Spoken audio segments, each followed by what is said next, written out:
I'm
going to say hi, Ryan, as well.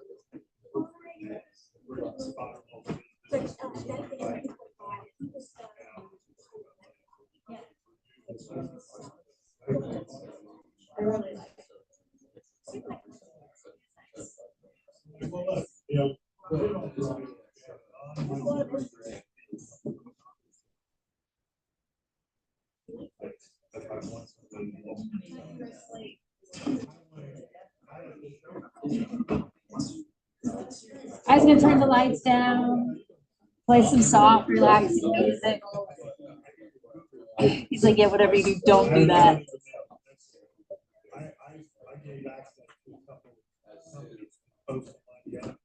Hello, friends.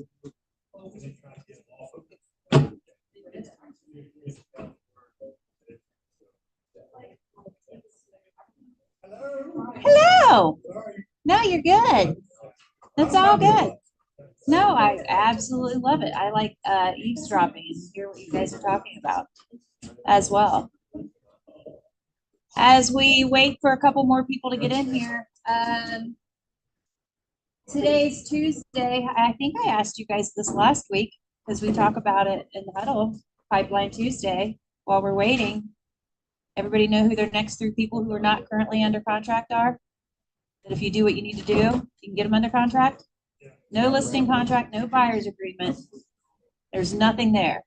It's always good to go into your week and identify who the people are that are not currently under contract. Who are you going after next? Welcome. Let's get our party started. Y'all, it's November. Anyone else like blown away that it's end of year and it's November and we've only got one more month left in 2025? Or are you guys all like, I am so glad this year's gonna be over? No? Good? Just another November? I love it. Perfect. Ooh, I love that, Kendall. You're so right. All right, well, let's jump in. All right, we've got some November birthdays. Say happy birthday to these wonderful humans when you see them. Anybody on here? Oh, we got Kurt.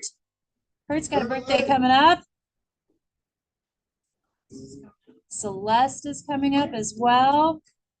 Happy birthday, November babies. Wow, November, there's not near as many birthdays in November. I have my theories. There you go. Okay, welcome to our newcomers. If your name is on this list, please stand up and say hello. Hey, Brian, really? Hey, welcome to our newcomers. Bucket fills, what do you got? Oh, come on, Mark, you come up with something. Yes.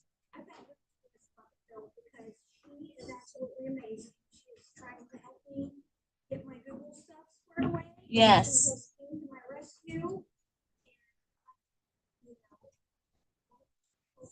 Unfortunately, you can't. Yeah. Yay. Thank you, Lindsay. I know. She's like, yeah, please. Yes, she leaves. Who else? Who else has another bucket fill? Classes have been really good. And last week she spent like, I don't know, an hour and a half with us to really dial in and form the smart. So it's ready to go. See, that was the whole point.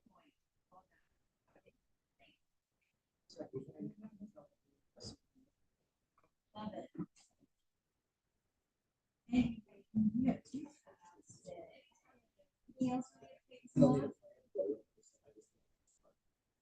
One more.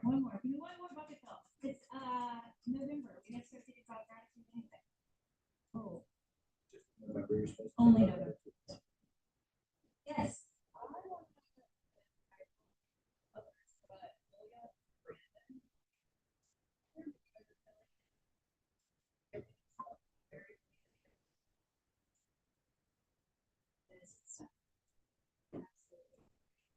All right.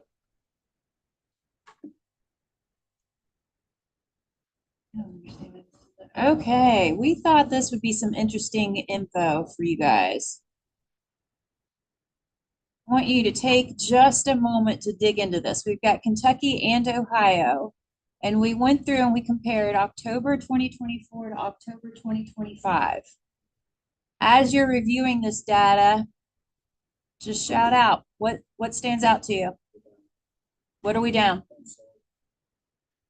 Homes sold are down. Average price is up. Yeah, that is a good amount.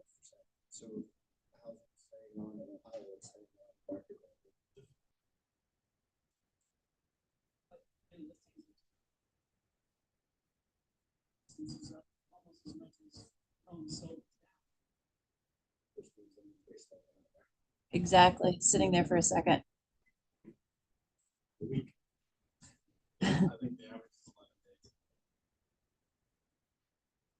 The months of inventory really hasn't changed.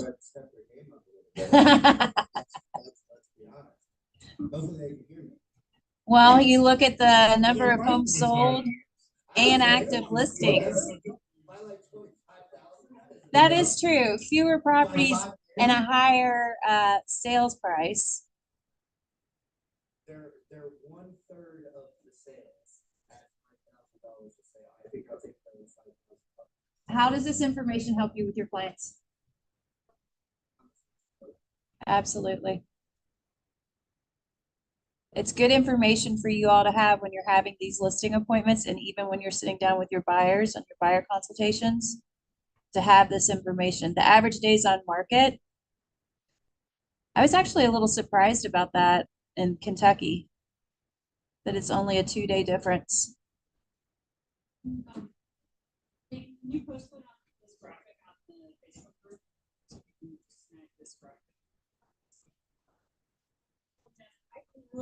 Do what? So there's, well, and so on the 7th, we get our floor numbers, and then we have graphics that will create just with floor numbers. This is just what we pulled from 4 days. A lot of stuff. MLS. Use this. The graphics that we have is actually from the floor report. Good information to have. Where do you find the lore reports? Where do you guys find your lore reports? Do you know what lore is? LORE, language of real estate. Where are your language of real estate postings found? You want to go get them quickly. Isn't it agent resources tab on the? KW7H. Yep, agent resources. You have this information.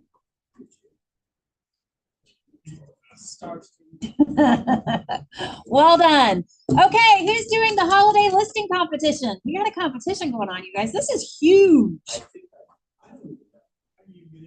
Well, I'm so glad you asked that question. I will be able to help you with that in the next 2 slides. So we're going to have a holiday listing competition. It started on November 1st. You can still jump in.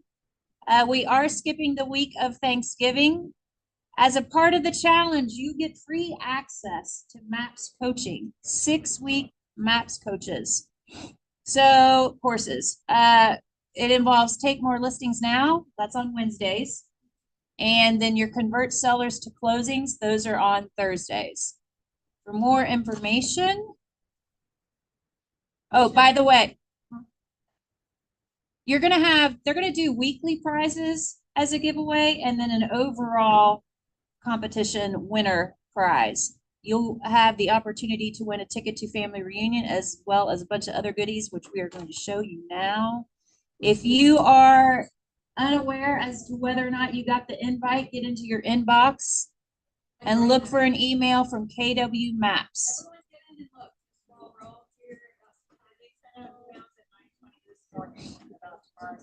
Yeah, tomorrow's class is at 2:30.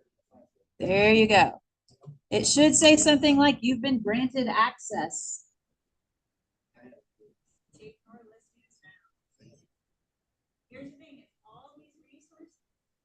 The class, if you miss the coaching, it's all recorded. So you can Right. jump into your portal, you can watch it, and then watching it on demand is gonna help, well, it'll lead into our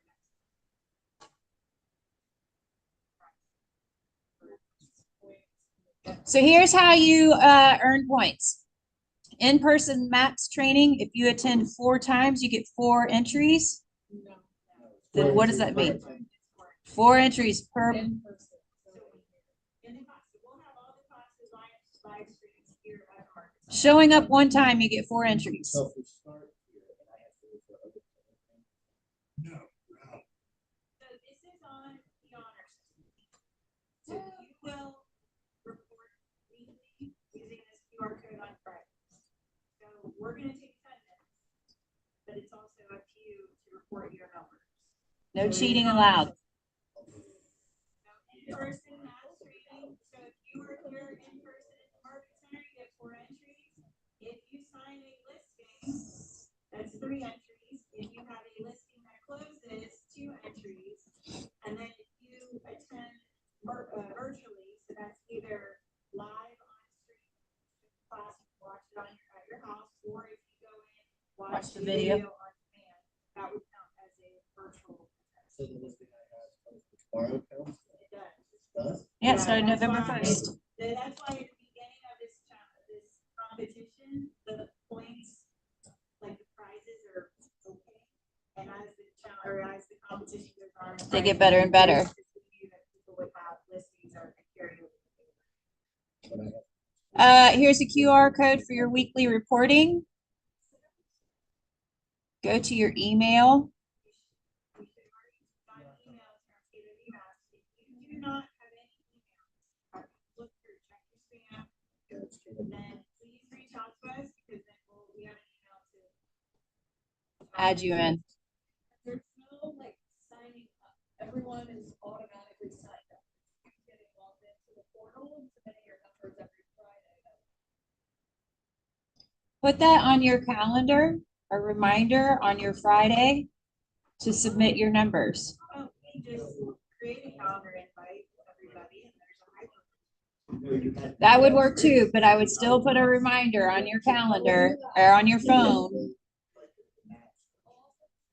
Text every Friday. Woohoo! So no excuses whatsoever. Here are the prizes. I'm so glad you asked. You get 50 stamps.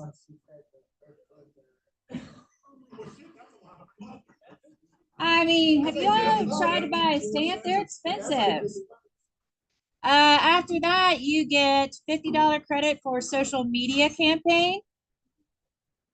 1 month office bill waived. Look at December 3rd.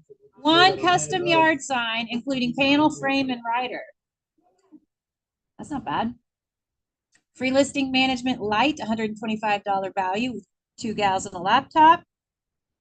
December 17th, that's the KW bundle. 25 photos, floor plan, twilight image, listing website, home flow, aerial photos, $265 value from Nextdoor. And your final drawing, that's the winner for family reunion ticket to Atlanta. It's the ticket. You can drive to Atlanta.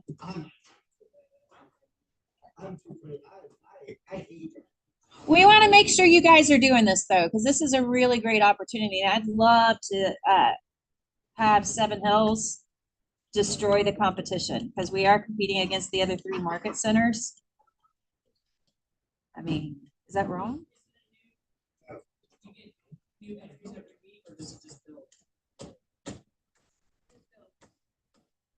if you have 5 entries in 1 week. Yeah, does it? So it goes- You don't lose your points because you win a prize. Okay. So you could win every single prize up there if you're just lucky. Ooh, you could. Yeah, I like that, Mark. But like the reporting is gonna be very, very real. So like for your numbers on Saturday, you're like, Yeah. I love that. Strong. All right, social media panel, come on up, friends. Wait, should your AI guy be up here?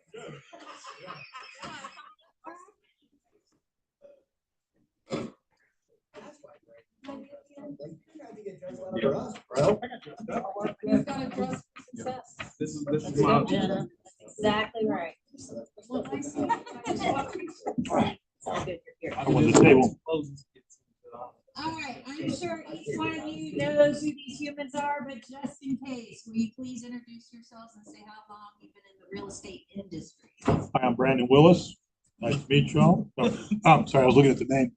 I'm Mark Rankin, 2006. Nice. I'm Adrienne Hinton. I'm with the Northern Kentucky market, and I've been in the business since 2015. I'm Brandon Willis. I've been in the business since 2020. Chase Mullen. I've been here since July.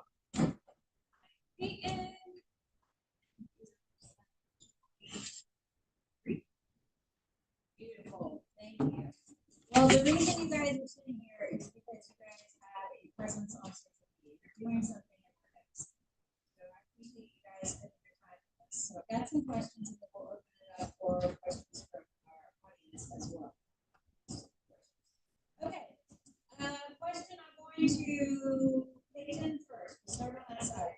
Which social media platforms do you find most valuable for your real estate business and why?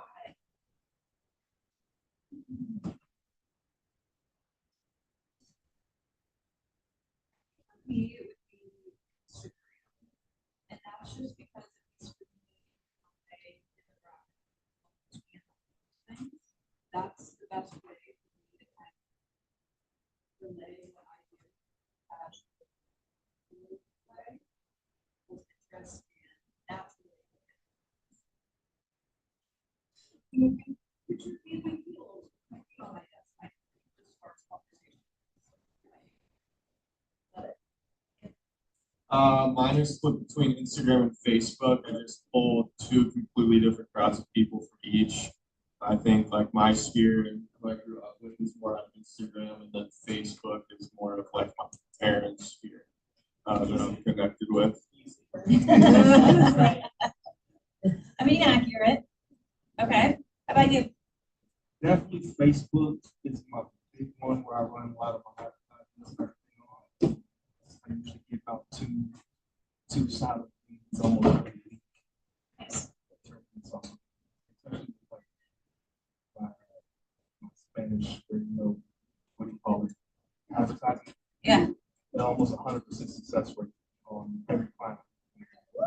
So everyone like there usually ends up turning into that. And then TikTok is starting to catch up as I'm starting to get leads on TikTok as of last couple months. Nice. So that's been- It's good to hear. I would say Facebook, because I work with primarily the older generation, and they, still use Facebook. So just using that platform as, my main line to the older community, like seniors and families that are going through the probate process and things like that.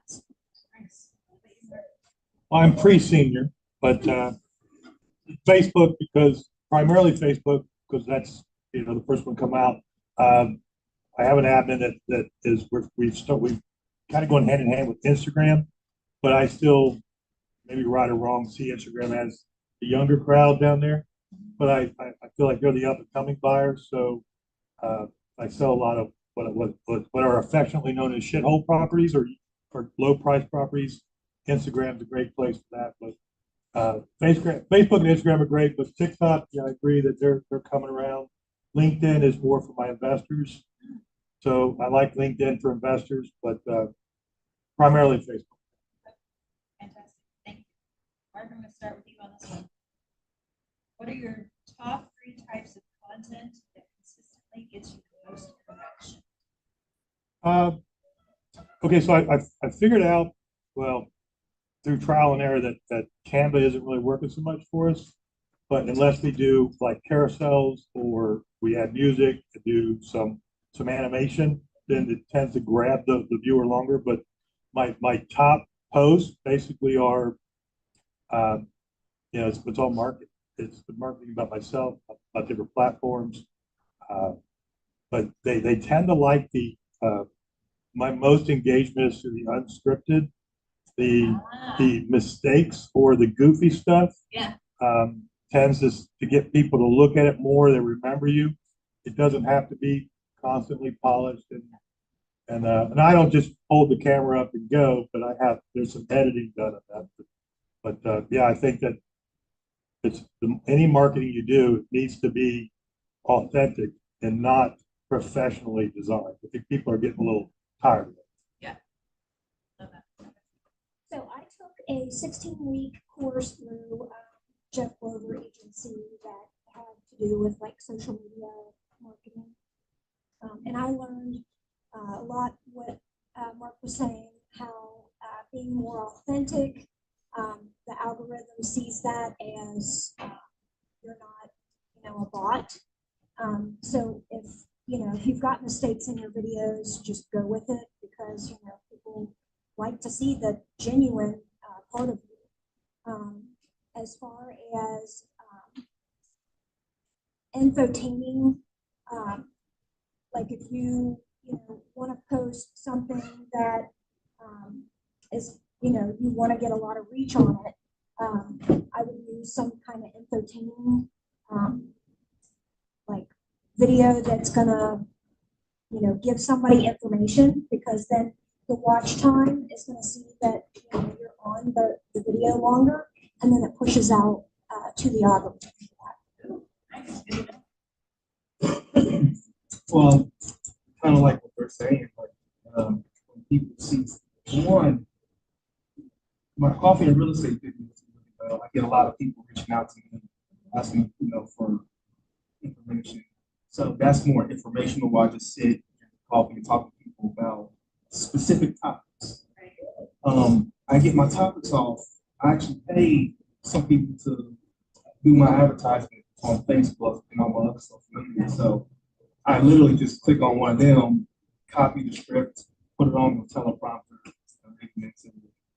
and I just pick a different one anytime I get a chance. And it keeps me being able to talk to someone and always direct them back to my pages. Shock value, first 5 to 10 seconds, that's when you really get someone's attention. As people know, I've been making videos. I pop out of a toilet some places and people who I wasn't in their algorithm sharing a post crazy. Yeah. People are like, I see you flying through the air, man. And then the next thing you know, it's opening up conversations about real estate, what do I do? And it's been really conversational starter this last week or so. But the first 5 to 10 seconds really just, if it was just another person talking, a lot of people just scroll back, scroll by, but pop out of the toilet or bust through someone's refrigerator. Yeah, and people like, oh, what's going on here? Follow my page for more info. They actually come and look, see some videos, but then they also see information and educational. And some of my biggest posts is actually posting closings. I got clients off of picture posts. I got like almost on one picture, I got 2 extra clients. I posted a picture, someone said I'm next. I'm like, okay, got in my house and they give me a daughter, and that's they give me some family members and things like that. So just people seeing that you're constantly successfully helping people navigate to the closing has been real big for me. I would say even more than the shock value videos. That's good to know. How about you, Chase? My personal content gets far more traction than anything work related. Like my baking and cooking videos definitely get the most. I pull more contacts from that than anything else. But then too, I think consistency is pretty key because I do the same posts for open houses that I have, and I'm at the point now where every time I post one, I'll have like 3 or 4 people reach out and say, "Hey, like glad to see you're killing it. Looks like you're tearing it up." So. I think similar. I find that some more real content goes a lot further than scripted, heavily edited videos. And then I will always like to edit a heavily edited fun video, sound in the background, things like that, just because grabbing people's attention. But I think going off the consistency thing is like I've posted like the information video, but it's follow up in the comments of that and engaging with those people. I spent months like uploading videos like that and likes or 0 comments, or I would be the only commenter on the video, that kind of thing. But when I started getting intentional about liking every comment, responding to every comment, even if it's just a haha or an emoji, like it's just gonna get it more. Because that's I can practice with any video as long as I'm doing any follow up. It's interesting because my next question is what's your go-to strategy for encouraging comments and two-way conversations rather than just getting likes? Kind of just address that. I think it's always never just give a closed statement. I mean, if you're going to give some information, ask a follow-up question. Where are you going to use this? Comment, tag someone below that might be yours. I'll take that to you. What's your go-to strategy for encouraging comments and two-way conversations? I think I've had more comments on posts where I pose a question in the comments before the white space, because there's always those 3 dots where you can say click more. And I think when people see the question, they're quicker to respond to that than clicking through and reading on the white space. But that's an area that I need to improve on. Because a lot of times I'm posting things and then I'm off with things. So like I'm doing, so following back at night or something, I might go through and just like everyone's comments. But yes, the hashtags that I use really big on putting it in other places where people can see it. Usually do that, but I don't follow up much unless only time I scroll through, someone says, "Hey, I like to know about that's the ones I follow." Yeah, that's the ones. They're the only ones. Let me back that up.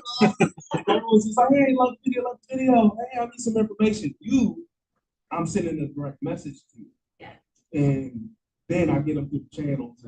Speak English, speak Spanish. You know, I got a whole system on who I'm going to send them to. English. Right. So. Follow up is. I'm very intentional on who I do talk to. Follow up is But, key with everybody. It gets your algorithm going. But you know, like who's liking your posts on the regular, a lot of your friends and followers that's not going to do anything. I don't even like them comments. But it's like the comments that you're getting, like you're responding to every comment. You can take your comment section from 10 comments to 20 comments just by you responding. Yeah. Now you're the algorithm. Oh, this person's structured. Your follow-up question, Brandon. Yeah, I need to puts work you on at that. the top, especially with how your videos are portrayed. So if you're getting 100 comments and you don't comment one back, you're now under the algorithm because they're like, oh, well, he posts great content, but he's not responding Slow to. response. Yeah, So, I'm a Yeah. very, that's so what I you may got. want to you may want to pay someone to respond. I was thinking, that's the next step. Yeah. Many chat. Mini. So, that's another thing that I was just telling him. Mini chat, there's a service out there that if they comment a certain word, that it automatically responds for you. But then you can always follow up with like a private message to them, so it's not as generic. I like to respond to them and, kind of engage in a personal way. And I also like to send them a private message as well and say, hey, how's the family? How are things? Or go back and look through their log to see if something happened recently, like they've gotten married or something. So then that gives you an open conversation to have that dialogue. Absolutely. Mini chat. Well, so to get people to comment like what, I mean, I think first and foremost on your social media accounts, especially Facebook, is if you're posting all your stuff to your company Facebook page, that's great. Post your work related stuff on that. But your personal page, you can change that from just a random page to either a influencer or a public figure. When I changed my personal page to a public figure, and then started, I'm running for your next real estate agent. But so I mean, I did get, we got on the HOA board, right? Hey. So, the public figure thing is nice because Facebook sees that as something to watch. And then if you consistently post, if you're posting great videos, are you a public figure on your Facebook page? Check. If you not, change it to that, because what Facebook will do is if you're posting a lot and then even just a mild amount of engagements on your post, especially if they engage, you immediately go in there and give an authentic. Don't do canned stuff, because like the canned birthdays, oh my God, you get like 1 point for saying happy birthday by clicking the automatic revision. If you change it, just type happy birthday, hope you have a great day. Let's get together and have a coffee, copy, paste it in all of them, send it. That authentic post gives you like 3 algorithm points versus 1. That's the automatic algorithm returns are bad. And then to get engagement, once you're a public and you're posting consistently, if you post decent, relevant, authentic material, Facebook will send you notifications that says, we've liked what you're doing. We're now pushing you out in front of a larger crowd. Digital creator. If somebody's a digital creator.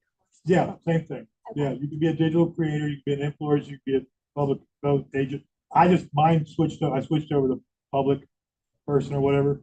But on my post, I found that I started, like, I have about 8 different flyers and brochures.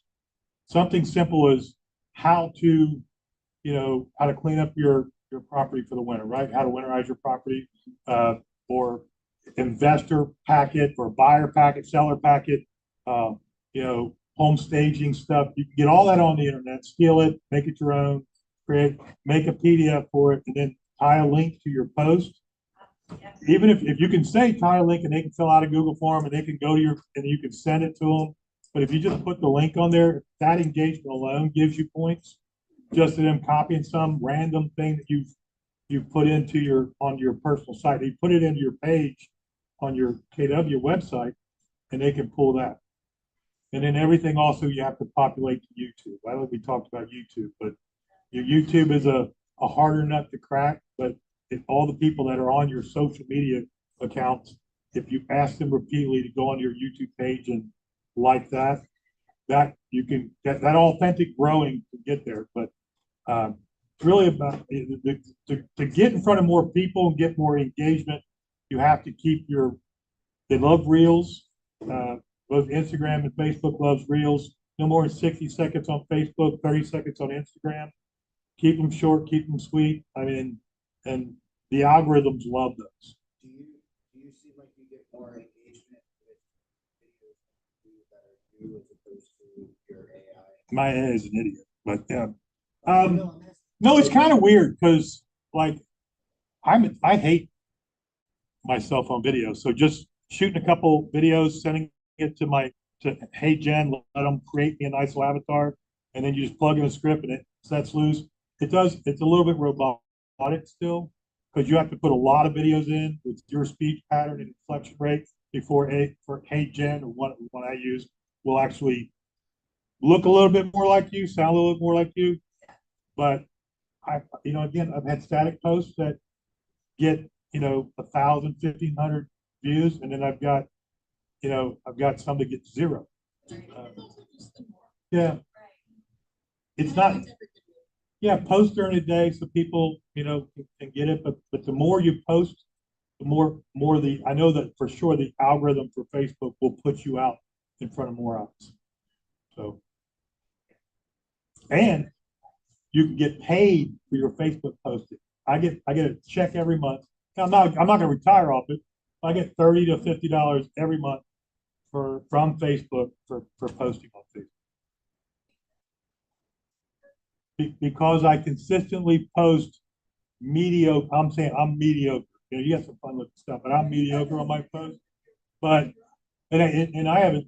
Jimmy's been drunk in rehab right now, so I haven't gotten him out to post more videos. But the more you post, the more Facebook will push, the more and then eventually they like your stuff. But you can't post as a regular Facebook consumer. You have to hit one of the influencers or the public person.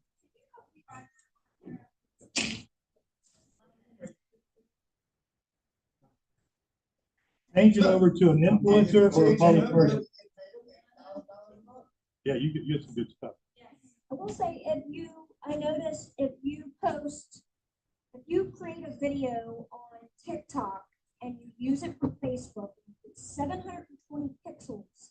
You don't get as much engagement. If it's 1080 or whatever, it will get more engagement if you post it at a higher resolution. Yeah, Facebook looks at the quality of your post, and if you could post 5 great quality videos, you post 1 bad, and Facebook will set you back. So they want you to keep a certain level of posts out there, so that, and then they just keep. I mean, I get probably once a week, I'll get a little badge from Facebook that says we put you in front of more people because you're consistently posting, or they'll send me some hate mail that says you haven't posted in a couple of days and your postings are down, so get your ass back out there again. Now, what if you reshare posts that considered a post for the day? You can reshare, but it's like Facebook algorithm is weird. Like you can reshare, but you have to Add like a comment or something. well, and it has to plus your bio on your pages need to match what you're posting. If you're posting stuff about laundry detergent and your bio says I'm an electrical engineer, they're not good. The algorithm doesn't match. So the words that you use in your bio need to match what you're posting. Buyers, sellers, investors, all that stuff needs to be in your bio. Adrian can verify this with the owner, because I have you really want 7 posts minimum. Yeah. And it needs to be 5 that are personal, and then 2 that are just like your coffee, mornings. You can do those every day. Those are a business person, right? People probably on your video to see what you're talking about. That's where you should probably convert that to a YouTube channel and try that. Because if people are watching that, you can go on your Facebook and say, hey, if you like this, it's now on YouTube. And then if you get 500 subscribers, and it's the same video. If you're not doing a YouTube channel, you're just doing that video on YouTube. And then you're going to get, that's what that Ben Thompson is probably the best guy to follow that's like normal. Like Ben goes back and all right? That's where everybody wants to Thompson guy, he's funny. And he just creates stupid, like, videos, like, they're all real. Meaning, like, he did one where he was like, what happens when the buyer decides not to use you as an agent? He's got my buyer tonight, and he's like, and it's funny, he gets like 1,000, 1,500, 2,000 views on all of this stuff. Like, he's converted a lot of his stuff to YouTube as well. So that coffee with Brandon would be a YouTube channel that you can start now and not, and just use all your. Well, and YouTube has pushed out, I don't know if you've got the reels set up on your YouTube channel, but they're focusing a lot of their energy from YouTube on the reels section. So you need to get into your YouTube page and add that. And then all your reels, anything that's a reel, push it over to that. Even if you got one subscriber, push it to that helps. I know one thing that helped me a lot is when I did start using like these new companies to actually consolidate everything. So when I do one post on one post on everything, and that makes everything a lot easier. Like I just checked my Instagram. Oh, man, I made all these hundreds of posts over these last months. But then they give me like I said, like when I do like coffee, I click on one of those, and then it gives me a topic for the day. Sometimes you have a mental day where you don't know what you want to talk about. Sorry, I got stripped. I do have another, when you are putting, like fonts up on the screen, like when you're talking and you're creating it in CapCut or any of the other platforms, you want to make sure that you're keeping your text, your font, all the same. So when they scroll and look at your profile, basically, it's consistent across the board. And easy to read on that font. Yeah, if you put too many words in there, you might just make that a clickable link and let them download something. Right. With the rest of the information, that's good. What advice would you give to anyone who's nervous or unsure about using social media for office? I love this. This is like my whole thing with being a tech trainer. I just think like anyone is able to post on social media, and it doesn't matter anything. And you are tech happy or not, people that care about you will hear from you. That's why they follow you in the first place. It doesn't matter. Just don't be worried about what someone's going to say about your post or if you stumble over your words. A year from now, I guarantee it, no one's going to do anything on social media. I don't want to talk to you face to face anymore. So just post it. It's going to happen. Like, Says the 20-year-old group that grew up on. Us old people, it's new to us. I know, but I'm glad you said that, because that's my point though. Like, I think it doesn't, but you have all of your friends are similar age to you, right? Yeah. Right, they want to hear what you have to say, whether you say post funny things or not, like even just take a video of yourself and post. You don't want to come up with verbiage, just make a story, say, hey. Yeah, it is best if you post something. Then even if it's something that's bad, Facebook will look at that as activity. Yeah. It's better than nothing. And if you know nothing about real estate, post a question about real estate. Yeah, there you go. Where do you see the real estate market today? And ask your followers to comment, and that'll engage. You'll get all the Facebook real estate experts that'll come on there and tell you where they think it's at, and then at least you get an engagement. And Yeah. And you should follow up with that. yeah, you follow with everybody. You have to follow up with that. I think that would change your stuff, Brandon, too. If you got more, like, take 30 minutes at the end, even if it's at the end of the day. Obviously, I think the algorithm, or at least the way Jeff teaches it, is instantaneous. Like, you want to be a follow-up with that person as soon as they reply, as close as possible when they reply to you. But if it's within the 24-hour period, it's better than not.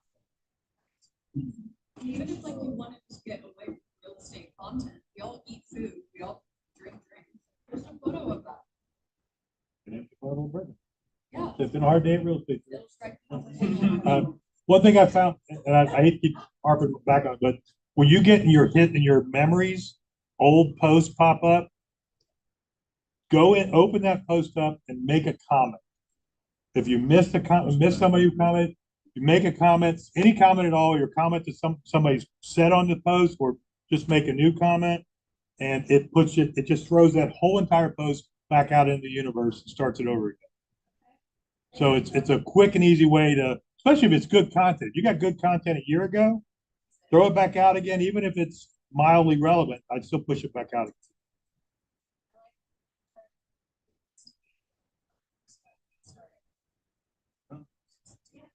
Stay away from religion and politics. Yeah, yeah, yes. Don't even like it. If somebody posts, I hate this guy, I hate that guy, or just look at it, say high five, whatever you want to do, but scroll right through it. If you like it, the people on your site can see that you liked it when they see it. Some people make the money off of that, Controversy. but we're not. Yeah, we're not, that's not us. We can't, because politics, there's usually two sides. If you cater to one, you're gonna lose the whole other. Religion, you can lose everyone. Yeah. If you that bad. So stay away from those and just focus on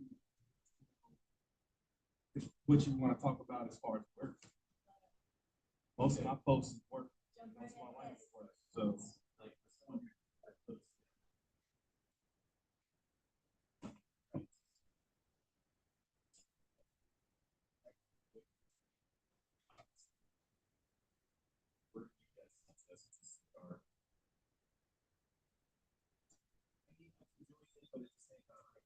Okay, I just, think your work and donkey thing is great I too. do too.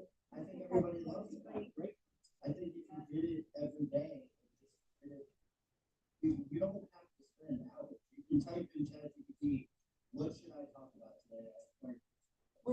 And you can, well, you can also upload a couple of your videos to either chat or the Google version and say, give me a monthly calendar of content similar to this.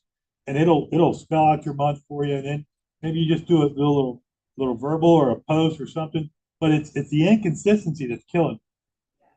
I would definitely suggest you.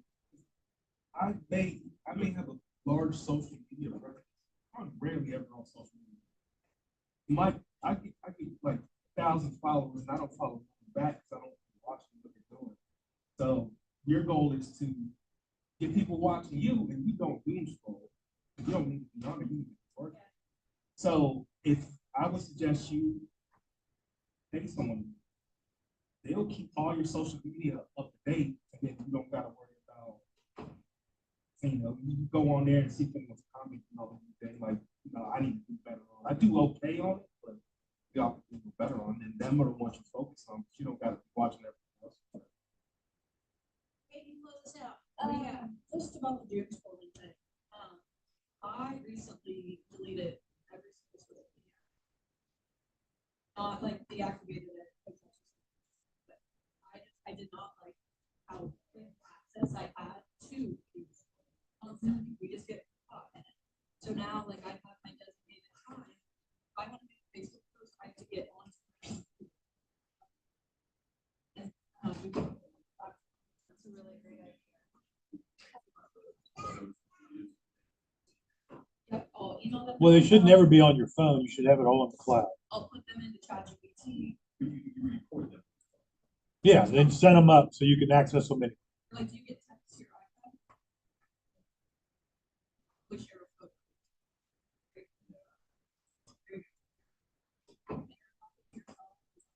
Beautiful. You can also schedule posts. Yes. And then you're not on Facebook or whatever. Yeah. So the hard one for him is But I always recommend though, if you are gonna do scroll or not do scroll, like the office social media for a while, or schedule, you can do like a quick scroll before you post, just to make sure you're not posting on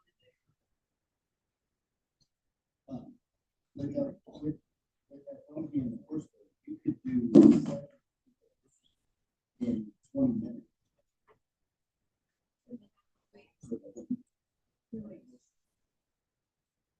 Now I gotta look him up because I've never seen a donkey horse. They're not- All right, was this helpful today? Did you learn anything? Get any takeaways? Thank you guys for being here. I appreciate you. Great information, by the way. Thank you, thank you, thank you. Thank you.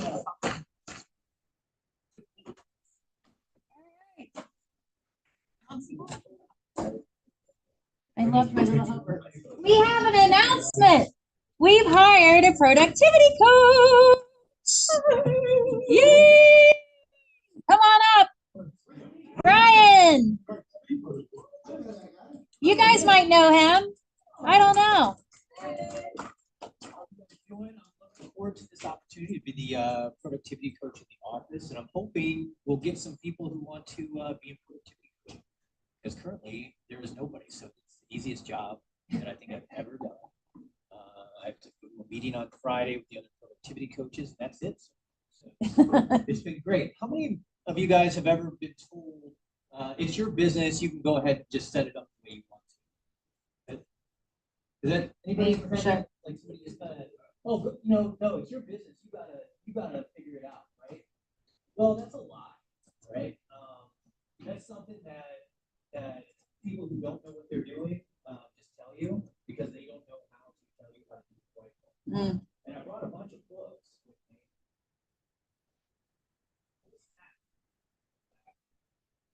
So there's a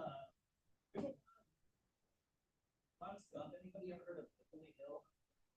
Yeah. He wrote Think and Grow Rich. This is a bigger version. Law of Success. Great. Anybody heard Know of that this one. Shift? That's Yeah. a good one. What this one? The Billionaire Real Estate. Yeah. That's a great one. Rookie Real Estate Agent. Yay. Good one. The mother of all books. Yep. If you're a Keller Williams agent, you need to have this one on your shelf and you need to read it because if you don't, you're not going to understand Keller culture. You're not going to understand the business model or anything really. So anybody ever take Quantum Leap? How to make a big jump in their life? Couple times. Coaching skills camp. Anybody ever? Yes. Yeah, that. That's a good one. Expansion systems orientation. Yes. Anybody ever do this? That's a good Yes. one. I'm just gonna keep raising my hand. The Millionaire Real Estate Playbook. Anybody ever read through here? yeah. This is a great one because this one has That's a good one. all kinds of plays that you can run for your business, right? That's a good one. Anybody ever been to bowl? I'm not finding fine on 9-time bowl. Yes, Anybody you ever are. done that? So that's a good one.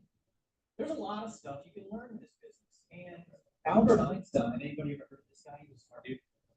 He actually said that intelligence isn't knowledge. So you can gain a lot of knowledge by reading books, but intelligence is the ability to integrate knowledge. Okay? So I've already done the research. I've taken all these classes, I've read all these books multiple times, and I've been able to integrate this into a system, and I'm hoping over the course of 90 days, and you're gonna, and for those who enter into productivity coaching with me this month, you're gonna get a great chance because I'm gonna build a real estate team for that little girl right there. She will be one of the owners. I will not own any of it. So you will get to watch me. I'm gonna literally blow up my business and restart building a team from day one. How would I do it from day one, right? And it's not how I would do it. I really thought about this and I thought, how would Gary Keller do it, right? If Gary Keller had to restart and become an agent on day one using command, how would he do that? Because we're kind of in this weird spot in the real estate business where we're moving from the analog business, which most of this has been written in the analog age, into the digital age. So now we have command, we have all this other stuff. So how do we translate what they were doing in the analog age to the digital age so that we're not being encumbered by technology and we're using it to allow us to do other things, right? I don't really enjoy working. I don't know, maybe some of you guys like to work 60, 80 hours a week. I don't. I want to try to get it down to 10, 20 hours a week because I like to do other things. I'm a human being. I have interests. And so if you were like me, please sign up. You can, if you click on the QR code, that will get you a 15-minute slot. We can just have a conversation. You don't have to sign up today. But I'd like to know, like, where your business is at. If you're a new agent, if you're a capping agent, but you maybe haven't made the transition to command or don't know how or want to figure that out. Because at the end of the day, it all comes down to one thing, and that is putting people in your database and communicating with them effectively. Yep. So how do we do that? That's what we're gonna do starting day one. Nice. And go through that, and hopefully by the end of 90 days, you'll have your choice. You could either be a successful solo agent, maybe you'll start a team, maybe you'll join a team, maybe you'll get into a leadership opportunity.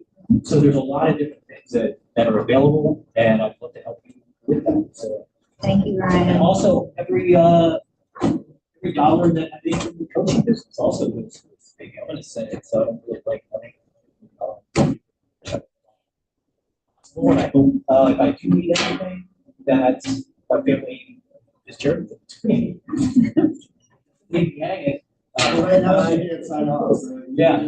So I did have to make a clause in the articles of organization or so that my kids cannot override my wife, who, since I'm not a member of the LLC, so the 3 kids can't come. Well done. So, yeah. Thank you, please join. Ryan. We'll learn all this stuff. Lots. Love it. I'm so excited.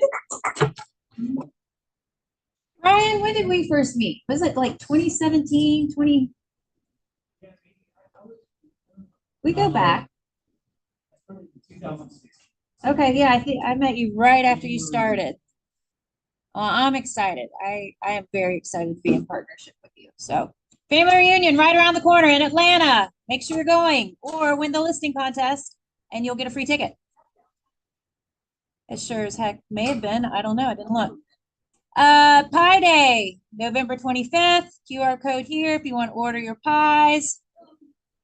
Holiday party is December 8th at Mad Tree Brewing. I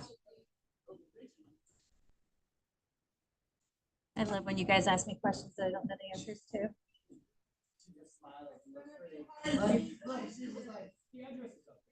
I just go, where's Peyton? Where's Lindsay? And Brian, are you here? Where's Brian? Oh, now come on. Look at. Hi, Brian. I will move the slides for you while you chat, Yeah. unless you just want to. I don't care. All right, this is you. How's everybody doing? I know it's past before you guys, but I'm Brian Gibbs with Master Home Inspections. So I know a lot of you, everybody been through an inspection before, right? Not a brand new agent, so you know how to. You are? Okay, well, we can get together a little bit more because I'm gonna have to fly through this because they give me 10 minutes and there's a lot of information. Pretty much 2-hour inspection down to 10 minutes. So so we'll get together a little bit. I'll go through a little bit more. If you have any questions, let me know. But so home inspections and why they're important. The actual definition of a home inspection is it's a non-invasive examination of the current condition of the home, often in conjunction with the purchase of the home. That does mean that we do inspections when not buying, whether 1-year inspections, pre-listing inspections, stuff like that. But the key word there is going to be non-invasive and current condition. So we don't go tearing into walls. We have special tools that we can usually see behind walls, at least a good amount. And then current condition. So I can't tell you what it's going to be like in, a year or two. We can give you a good indication of what things are going to, how much longer they're going to last. But I'm not God, so I can't tell you what's going to be like. So, Fair enough. So home inspections are why you need a home inspection. Provides peace of mind, minimizes surprises, unsafe conditions. You may not know going into the home.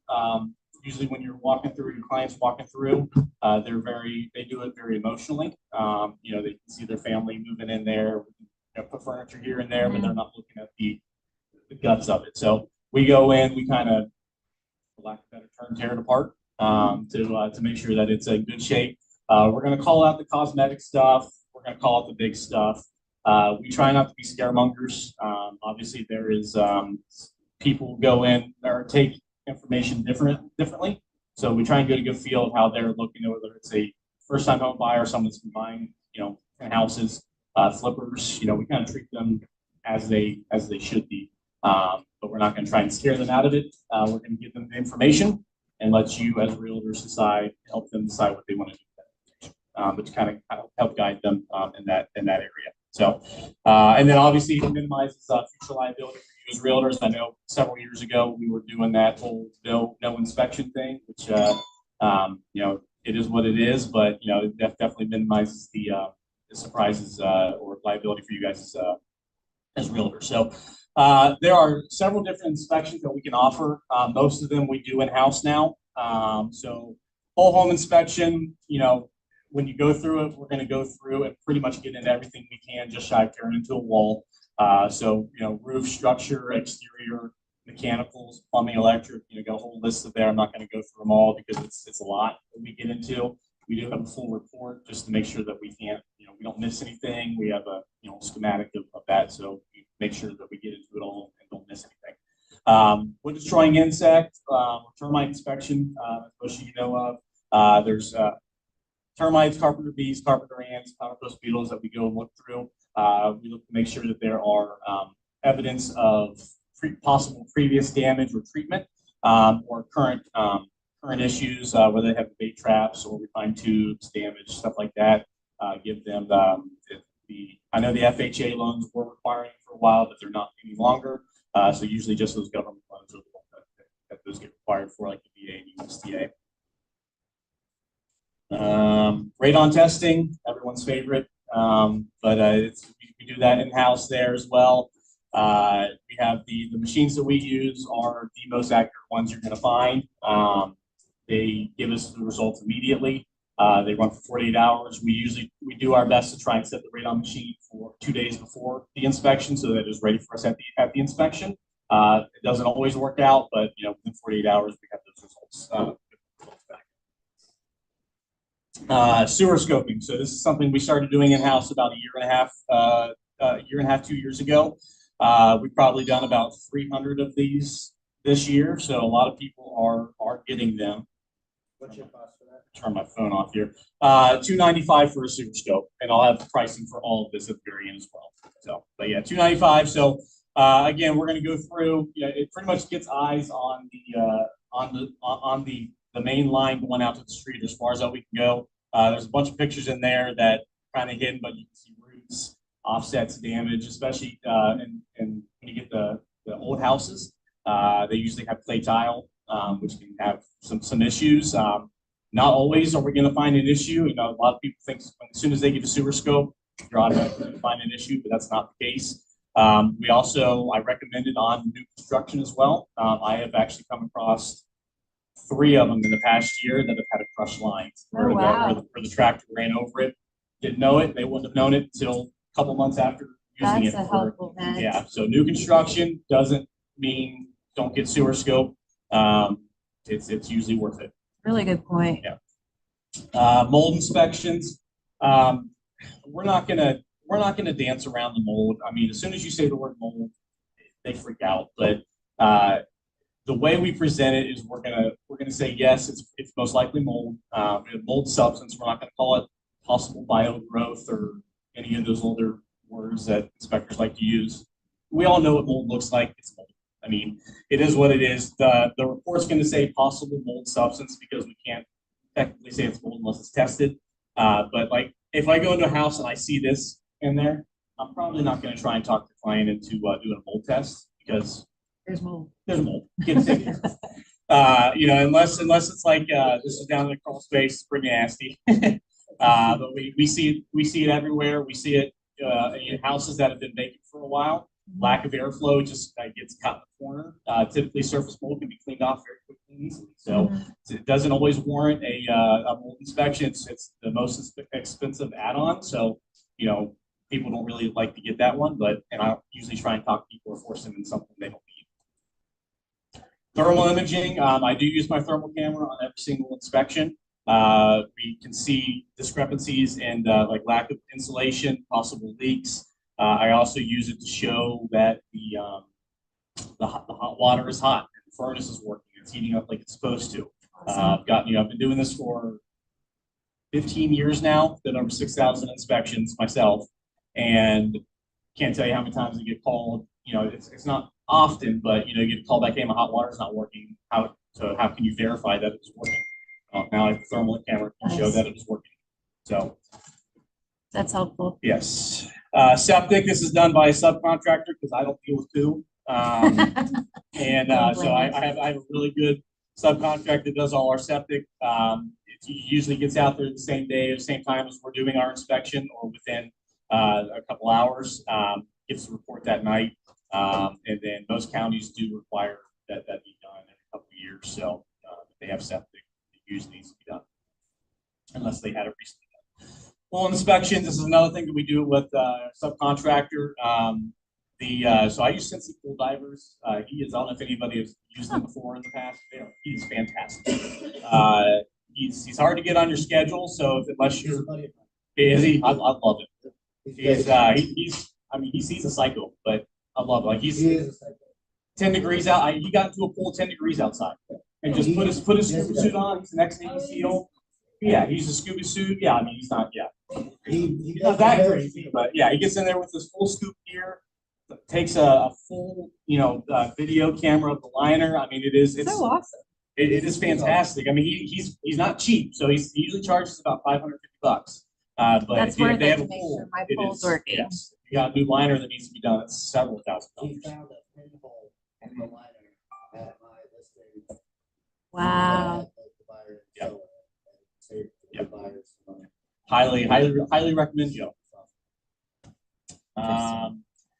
So when you need inspection, always, every time, whenever you want, but more specifically when you're buying a house, as you yourself, your clients, we do pre-listing inspections. If they're light, again, it's kind of minimizes the surprises on the back end for the sellers. If they do that, and then we have really ramped up with new construction as well. I always recommend doing new construction. Yes. Those builders nowadays you got some good ones and you got some bad ones. And then they can flip flop within a year. So definitely worth doing. I usually recommend doing pre-drywall as well before they button everything up so we can see the structure. We do those as well. So. Nice. So here's the pricing, full list. Whole house is going to start about $425. It's multifamily, going to be $40 per additional unit after that. Termites $80, radon's $175, mold is $395 for 4 samples, sewer scope's $295. Thermal imaging is included in all my inspections unless that's all they want me to come out and do. Then I'll do it for $150. Septic's $350 and pool's $550. So obviously that adds up. If you're going to get, I've had several people that do multiple of those. So I give like multi-inspection discounts. Typically it's $75. If you do 4 or more, $150 to they do 5.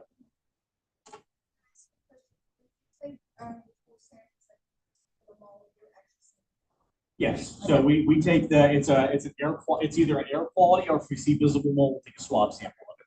We send it off to a lab overnighted, so I get those results back usually within 48 hours as well. And that price includes the lab cost shipping. So I always recommend buyers come to the inspection where they come to the time, or just for a portion of the time. It doesn't bother me one bit. If you guys show up, doesn't bother me one bit. A lot of inspectors don't like people there. I've literally had 15 trucks show up to one thing, and they brought their entire family. And as long as they stay out of the way, it doesn't bother me one bit. So take notes, ask questions, read the report.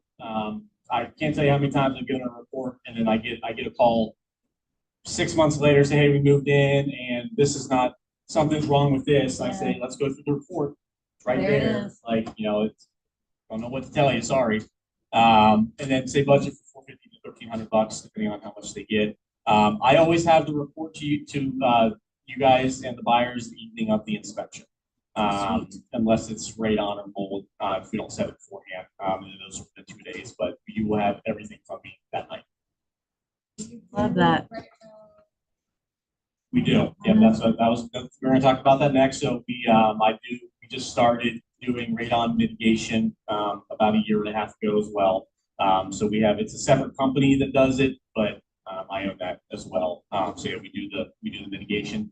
Typically, it's between $1,200 and $1,500 depending on the setup, the age, and how much we got to do. So, qualifications of good home inspector: licensed, professionally trained, experience, insured, good communicator. They work for National Home Inspections. Pretty much all, I should take that off. Most states have licensing. Pretty much all states have licensing now. So make sure that your home inspector is licensed and certified. And then they adhere to the rigid standards of their license. And then I always recommend asking for a sample report if you're working for a home inspector for the first time. Some are very detailed and some are not. And I think that's it. Oh yeah, that's a good one. So it's home inspectors. We do precision guesswork based on unreliable data provided by those with questionable knowledge. Sellers. That's fantastic. So, yeah, that's it. Wonderful. Any questions? Any questions? Pretty straightforward. I did want to introduce Kelsey over here. She just started with me. Most of you know her or know you from the REGC. I stole her, so she's with me now. So she knows several realtors, but she's going to be my marketing and business development. Boy, that was a steal. I've been after her for quite a while, so happy to have her along. But when you do go to schedule, we do online in our new office. You get Kelsey, and then we'll get it all set up. But we are going to start doing a lot more of the in-house CE classes that we're going to start offering. Yes. We're really working on a whole package of 1, 2, 3. We talked about possibly doing some ethics stuff as well. So she can do so. We'll have that to offer, so you guys can offer you more. Love it. Thank you. All right. Thanks. Thank you so much. There's a whole box there out there. There's business cards. There's some swag out there you guys can take and go. But, Thank you. Reach out if you guys have any questions. Okay. Thank you. Give him some love. All right. I need. You guys want to do this now? All right. We're a little bit over, so I want to make sure we're good. What do you have? I need.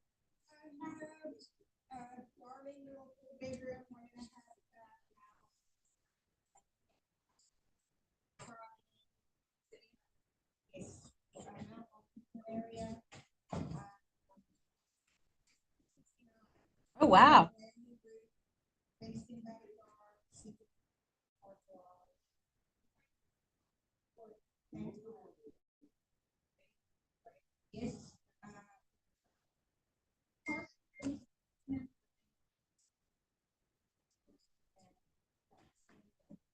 Love it. Who else? Oh.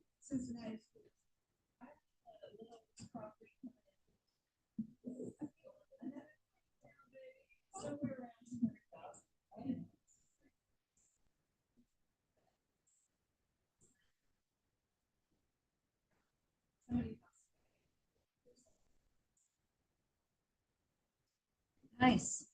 I love a brick ranch. Yes.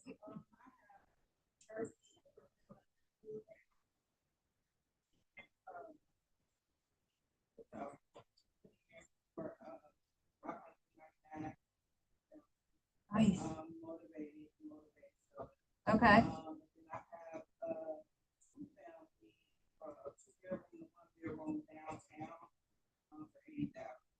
Ooh. Yeah. Still opportunity. Yes. A two-family coming up in Norwood, decent place for 1 and 2. Parkport Drive, we have they kind of been on the side. One be coming up.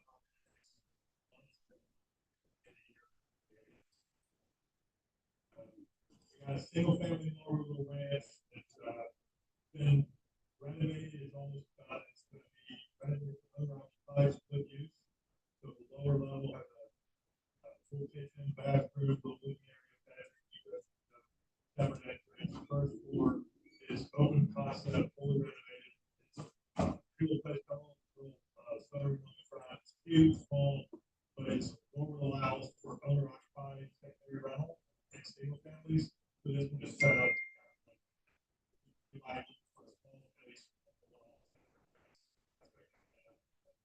Oh, jeez, you need to buy that. Yeah, so the ranch first floor, open concept, living room, dining room, wide open. the living room and kitchen's wide open, bedroom in the back. First floor laundry, basement has a laundry as well. Completely separate, although not too sure the utilities are fully split. But might be You can figure that just out, as they though. owner-occupied rental. Yeah, And I got that's nice. that one. I'm trying to remember, but it might be December. It's gonna be right around 2. Oh my gosh. It's small. I call it post. Yeah. So Kendall's they looking for cozy. completely revamped the bathrooms, brand new, kitchens, newer, removed walls, can lights, new windows throughout. I like it. Freshly painted, new flooring. But then I've got a single family reno, you live in it, but it's gonna be about 185 in Hamilton. Brick, OK Street, got a 2-car garage in the back, needs to left. Definitely probably not an FHA purchase. It have to be investment or cash. Hopefully not an investment, but if you've got investment there, so that this one will be a Nice. It's a 3-bedroom, 1 bath. It had 3 additional bedrooms in the basement. Cook will out for an open area. They don't want that. So it's, Got it. that's it. All done. Yes. 3 bedrooms, 2 baths, 463.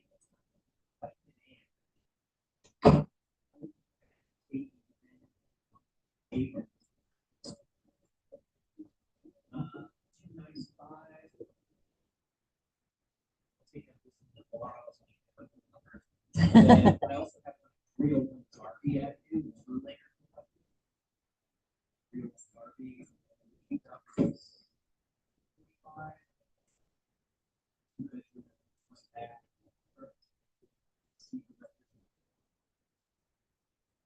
Voice. So yeah. Anyone else?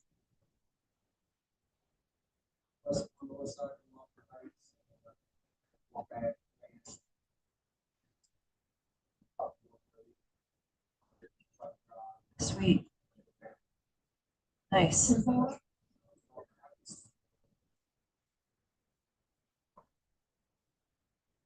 Anyone else? Going once? Going twice? Let's go eat! I'm hungry, y'all. That's all I've been thinking about.